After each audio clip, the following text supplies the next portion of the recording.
Hi. The summer event, March of the Herds, is now coming to an end. There you can see time remaining is only 75 hours. So I thought that I would now give some feedback, because I think feedback is important. The overwhelming feeling among most people who've done the event is that it's not a particularly good one. So we'd like to give some suggestions how the next one could be made better. But before we do that, I just want to show you what fun I've been having. Righty, well, if you look down the bottom here, you can see what the fun is.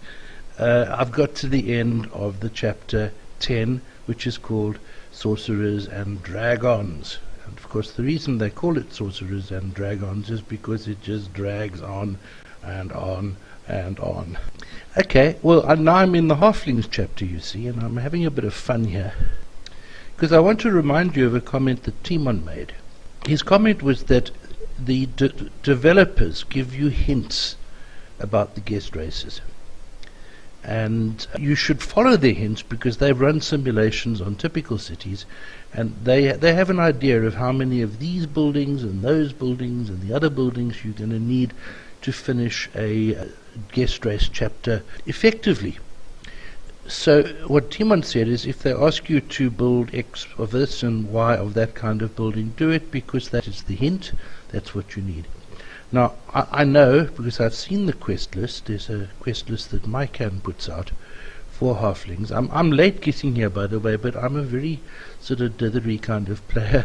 There are people who go rushing to finish every chapter. I don't really. I take my time, because I've got to look after Platinum Leaf, which is as high on my priority as my own city, you see.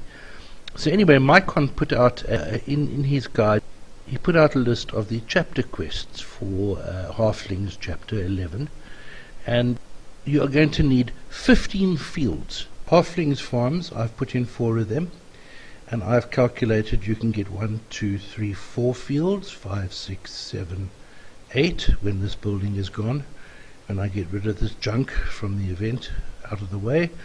Another 1, 2, 3, 4 here, 1, 2, 3, and perhaps I can make a plan there and get a 4th one. So I'll get my 16 fields, so that's going to be great. I just wanted to show you, look at the little halfling in his boat, isn't that cute? And then if you have been watching, you'll notice that I'm not where I was earlier. I had a technical problem. I've had to remake this part of the video, so these things have come alight, but they're quite exciting. You see, that's lots of mana. I'm going to get rid of my buildings up the side. I'm going to put a whole row of them in. They are an interesting culture building that you get in chapter 10. You can see there they give you culture, and they give you population, and they give you mana, so they're quite nice, and they fit in there nicely. Right, one last thing I want to show you quickly while we're in the city, and that of course is the sugar beets. There they are. Now you'll remember in previous events, when you clicked on them, you got this nasty confirmation screen that you had to say yes, that's fine, great, and then you click on the next one, another screen comes up, yes, fine, total waste of time. Well, to the great credit of the developers, they've now made it one click, so you just do that, you see, and there you go. And then you can go to the next one, and the next one, and the next one. Vast improvement. It makes the event much more fast moving and much more fun to play. Let's go look at the forum, shall we?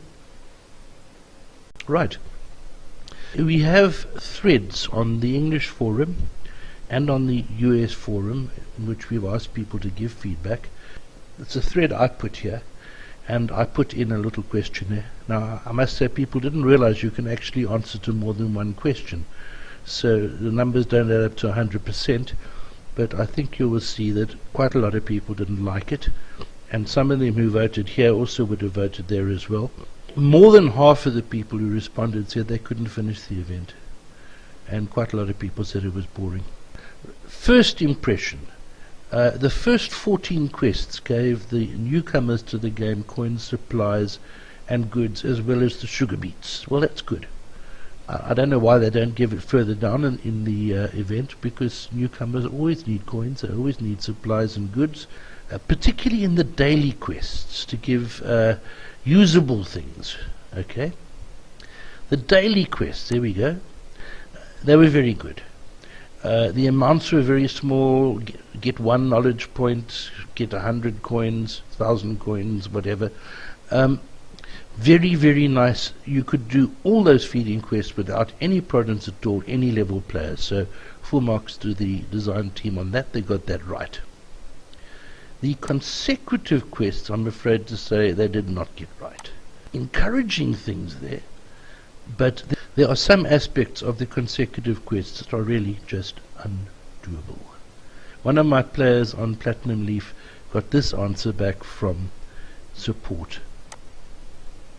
It is just not possible to create an event that every player can compete.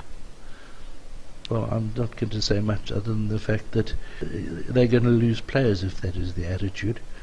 One has to make events completable. And the other thing, and this is a comment that I've had over and over again in the more than 300 comments that we've got back on this event, is they should be fun.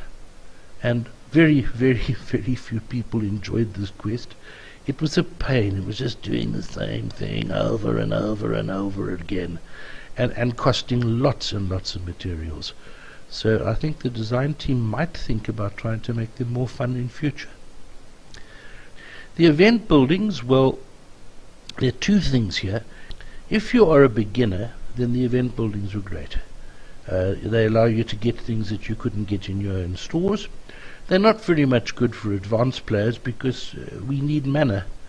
And as Timon said the other day, mana is coming in another event, but these buildings don't give mana, and they just take up space where we could put stuff that does make mana. So from that point of view, once you get above more or less chapter 8 or so, you just don't need these buildings.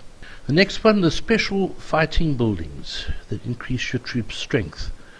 Well, if your fellowship is one of the fellowships that goes for the 10 chests and you do a big push every now and again, then if you have some of these things, they're useful, but they only last for 5 days. So the tournament starts on a Tuesday, you place them on Tuesday, on Saturday they're expired, you sell them. So they're a novelty. I'm not really thrilled about them, but it's a good idea. It's nice to see that the design team are making good ideas. The buildings that produce orcs, these are very good. I've just taken out one of my armories, thrown it away, and I've put in orc buildings, which make me 180 orcs a day. It's not a lot, but it means that I can do with one fewer armory. And of course the armory needs residences, and it needs culture to build it, and it needs workshops to keep feeding its supplies.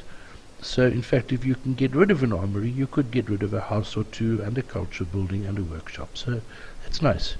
In future events, if you can get orc producing buildings, they're called orcs nests, then go for it. The buildings that produce fighting units, the Valorian guards and the orc strategists, very, very good for the beginner player who doesn't have strong troops. Probably not that good for advanced players. Though I must say that the orc strategist is very similar to the elf fighter called the golem. So if you're not an elf, then you may want to make some orc strategists, because you don't, as a human, you don't have the ability to make anything really comparable. Now I'll share with you that I only did this event for the knowledge points. I don't have space for buildings, as you will have seen. I haven't got any event buildings in my city. But, you know, you can do as much as you can do. I stopped on about level 70 because I just ran out of materials. I couldn't go further than that. But certainly I've got a lot of knowledge points, and I'm not complaining about that at all. Boring, repetitive, and irrelevant quests are obviously not good. I've said this over and over again in the event guides that we put out each time there is an event from Platinum Leaf, that we could be using these quests to teach our newcomers to the game new skills that they haven't yet discovered. For example, lots of people don't know that these are shortcut keys. So, one quest, use a shortcut key, demonstrates. Zoom in and out. Lots of people don't know about the zoom controls. There are 3 different ways of zooming your city, which you'll all find in our Platinum Leaf group. There's a little tip on that. Changing your city name and your avatar. A lot of people don't know they can change their avatar. Upgrading 6 blocks of streets, that's a tutorial step, because when the quest is over we can say to the newcomer, look, you've gained some culture, now go away and upgrade the other streets, you see. So we're teaching them. sell a culture building. When the quest's over, you get a little notification that says if you sell all your obsolete buildings, you can put in better ones, have more culture. This is all teaching. A lot of people don't know about whispering in the chat window. And then there's a little bee in my own bonnet, which I thought, why not every world start a little designer-owned city, and we'll give the name of the owner of the city Mystery Jackpot. And then the quest is find this person called Mystery Jackpot.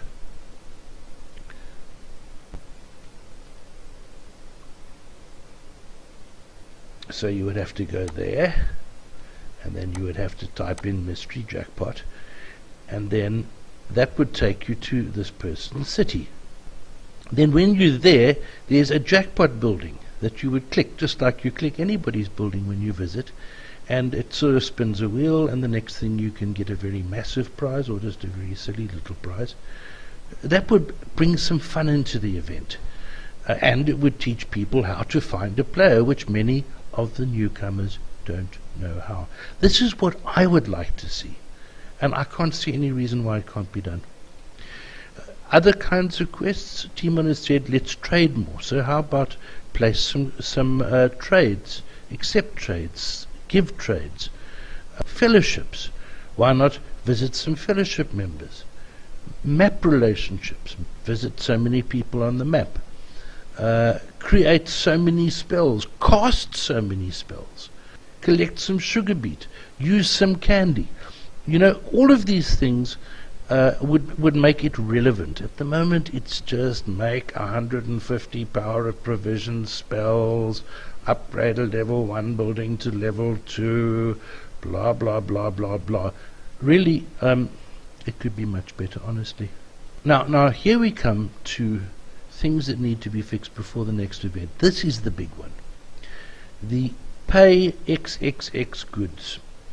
It's a lovely idea, and I have to compliment the design team on it, but the amounts that are asked for are absolutely ridiculous, and we've seen this in our feedback from everybody. Says that you have to pay materials, you have to pay goods, you have to pay supplies. It means that for the duration of the event you can't fight tournaments, you cannot build your city, because the event is sucking up all the materials that you have, and people don't like that. It turns it from being a pleasure into a pain, and I honestly think that they need to look at that. They need to look at the wording, because when this event started, I had about 30 people contacting me, how do I pay marble? How do I pay marble? I've tried everything, nothing works. They must really redo the wording, because a lot of people don't understand when they first see this quest what it is. The amounts of materials are too high. The comment is that in the new worlds, that's US 6, US 7 and EN3, there just isn't enough tier 3 materials around. So they've said to us, look, if you can't make them yourself, then trade them, but they're not there. I've heard this over and over again. People are asked to pay T3 materials, they just can't get them. They're not available. So that wasn't very well thought out. Advanced players were asked for amounts of over 30,000 of the T3 goods. At that point I stopped playing. I have a city to run, I have a fellowship to support who expect me to help them with their tournaments. I cannot give away 100,000 of my T3 goods. It cripples my city for 2 weeks. So they'll have to think about that one as well, because that is the main reason why the advanced players just gave up. They stopped playing. Now, another point here is that the grand prizes are not as good as they have been. Timon did say that they downvalued the prizes, but they made a mistake in the winter event. I think it was that they made the prizes too good. I don't buy that. I think if you set a standard, you can't downgrade your standard. People don't like it. They don't like getting a good prize this time and a poor one the next. Well, the high dropout rate, well, we've talked about that.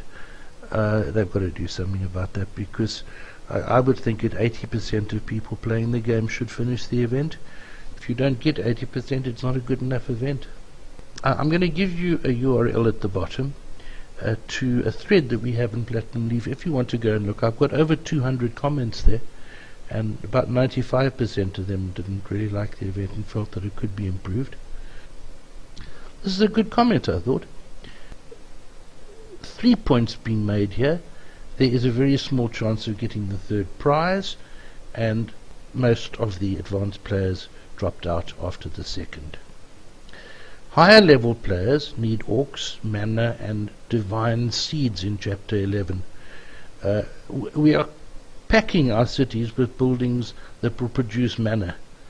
There is no event building as yet that gives seeds or mana, well, there is one that gives orcs, but other than that, no other event building. So there is a building that makes orcs, but the others are not catered for, and this has got to be fixed. And there is your line for you. Requesting goods at these very large amounts is a complete waste. And I say wholeheartedly yes. So in conclusion, I would say that there's some very positive things about this event, but there are also a lot of very negative ones. If you want to read more about it, I'll give you the link, and you can go and have a look at our March of the Herds event. And there are all kinds of comments there. I just want to show you one which gave me a giggle. Somebody said that he thought that the event should rather have been called the March of the Herds. Well, I don't think it was as bad as that. But it was very disappointing for most of us. Good. Well, that's all I have to say. If you want to keep getting news from Elvenar Platinum Leaf, then just go to the bottom of the page and hit where it says subscribe, and come and visit us on Facebook. See you there. Bye.